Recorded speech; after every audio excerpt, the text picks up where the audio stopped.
Hello and welcome to Daily Reflection with Aneel Aranha. Today is the 2nd of February 2020 and we're going to reflect on Luke chapter 2, 22 to 32. Listen.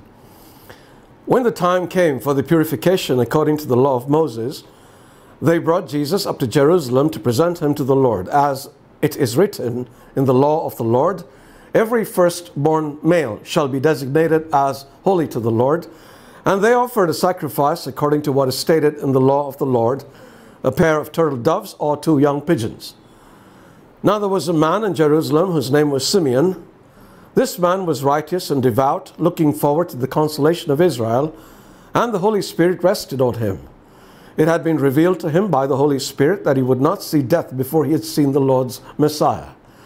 Guided by the Spirit, Simeon came into the temple, and when the parents brought in the child Jesus to do for him what was customary under the law, Simeon took him in his arms and praised God, saying, Master, now you're dismissing your servant in peace, according to your word, for my eyes have seen your salvation, which you have prepared in the presence of all peoples, a light for revelation to the Gentiles and for glory to your people Israel.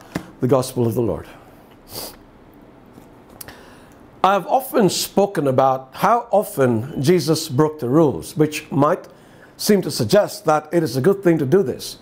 But it isn't, because Jesus followed them much more often than he broke them.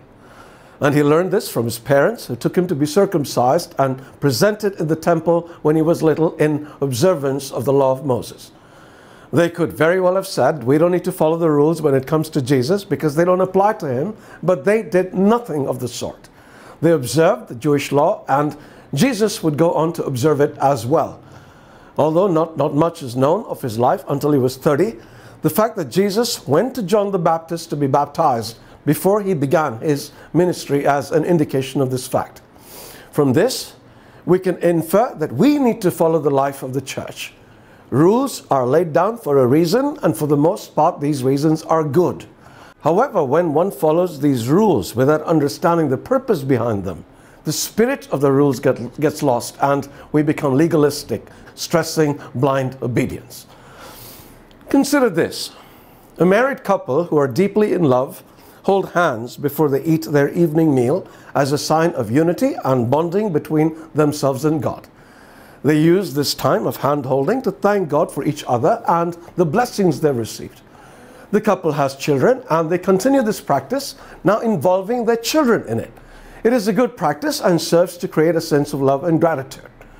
A generation further down, however, the children are told to hold hands without being told why, and scolded if they exhibit any reluctance to make a prayer of thanksgiving.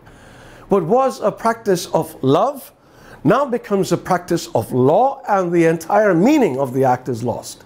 And this is what made Jesus upset, not the rules.